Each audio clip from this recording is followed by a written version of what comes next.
Lesson 7-6, Growth and Decay. Essential question. How do you determine if a problem uses the exponential growth or decay formula? So in this lesson, we are going to look at different situational word problems, determine if they are a problem of growth or decay, and then based off of that, use a specific formula, the growth formula or the decay formula, to calculate things, to calculate information. So, it is very important that you write down both of these formulas for this lesson. You are going to use both of these formulas in all of the examples, or one or the other. Okay, so they both start out y equals a. So y is your final amount. That is what you're calculating. And a is the initial amount, or like what are you starting with? So initial would be what you start with. Then, the big difference between the two equations is growth, you use addition, and then decay is subtraction. R is your rate of change in decimal form, and then T is the amount of time that has passed. Alright, so here is the first one. A college's tuition has risen 5% each year since 2000.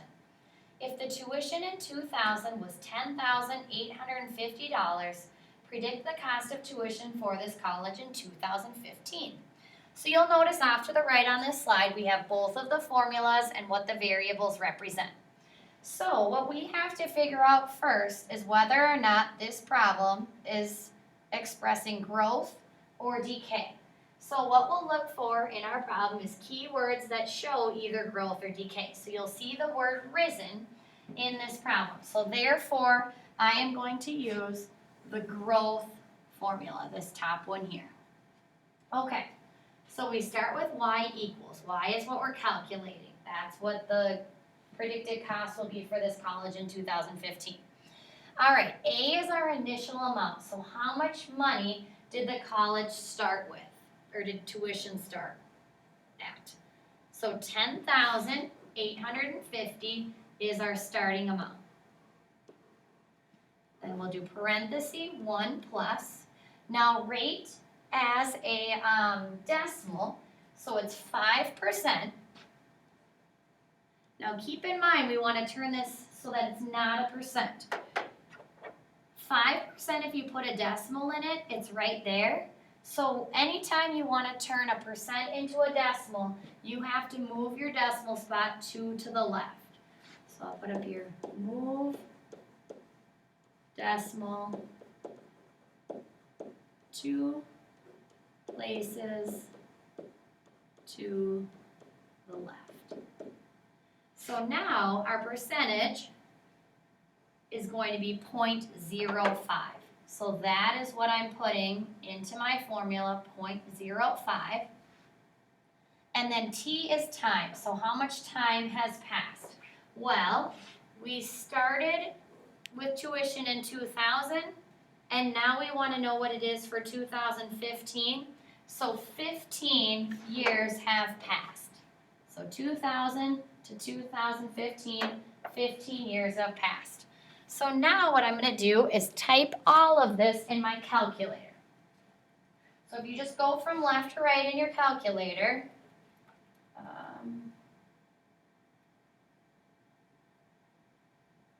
so you can do 10,850 parenthesis 1 plus 0.05, and then raise that to the 15th power. So if you do that, you should end up with y equals $22,556. And again, this is a prediction, so you can round it to the nearest dollar if you want to. So then at the end, make sure, does that answer make sense? Well, let's see. We started out in 2000 with the tuition being $10,850, and now 15 years later, our tuition is $22,556. Yes, it has risen, and that amount seems to be logical. If our answer went down, but it should have risen, then we know that we used the wrong formula. So the answer is $22,556. That is the predicted cost of tuition for the year 2015. All right, second one. The population of a town has been decreasing at an average rate of about 3% or 0.3% per year. In 2000, its population was 88,647. If the trend continues, predict the population in 2010. So let's look again and find our keyword that's going to tell us if this problem is showing growth or decay. So the word decreasing is what's going to show us that that is decay. So now we are going to use the problem with subtraction in it. So y equals, my starting amount is 88,647 times 1 minus, now this time we have 0.3%. Even though there's a decimal in the problem already, I still have to move it 2 spots to the left. No matter what, you have to move it 2 spots to the left to turn it no longer into a percentage. So 1, 2, so my decimal's now here and I fill it in with 2 zeros. So 0.003 is my rate. And then if I look at how much time has passed, well, in 2000 the population was 88,647. What will the population be in 2010? So from 2000 to 2010, 10 years have passed. So now I can just type that into my calculator again, and my population should have gone down if I set this up correctly. So 88,647 parenthesis 1 minus 0.003 parenthesis raised to the 10th power gives me a population of 86,023. And you don't want to use a decimal for population because you can't have part of a person. So either round up or down. So let's see if that answer makes sense. In 2000 it was 88,647, and in 2010 the predicted population is 86,023. So yes, the population went down, so that could be a logical answer. All right, Zita's computer is depreciating at a rate of 3% per year. She bought the computer for $1,200. What will the computer's value be after 5 years? All right, so our key word that's telling us growth or decay in this problem is depreciating. And depreciating means it's going down. So that would be an example of decay. So start out with y equals, our starting amount is $1,200,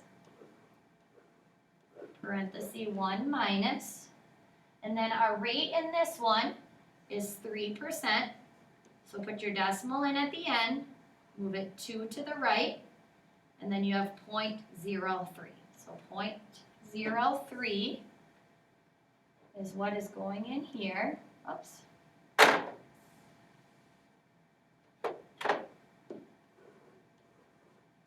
And this time they don't give us a year, they just say they tell us after 5 years. So then we just put a 5 in here, rather than calculating how many years have passed. So, type that in, 1,200, parenthesis 1 minus 0.03, parenthesis raised to the 5th power, and you would end up with $1,030. And again, that is money, because we're talking about the price of the computer. So let's see if this answer makes sense. So, she bought it for $1,200. What will it be after 5 years? $1,030, because over time, the computer's value is depreciating, going down. So it's worth less than when she originally purchased it. So that would make sense. All right, one more. In 2008, a town's population was 280,000 and has a growth rate of 0.85% per year. What will the town's population be in 2018? So the key word that's going to tell us about growth or decay in this one is right here, the word growth. So that means the formula I'm going to use here is my growth formula with addition in it. So y equals, they started out with a population of 280,000. 1 plus, okay, so 0.85%. Remember, we can't just write 0.85, we still have to move that decimal 2 to the left.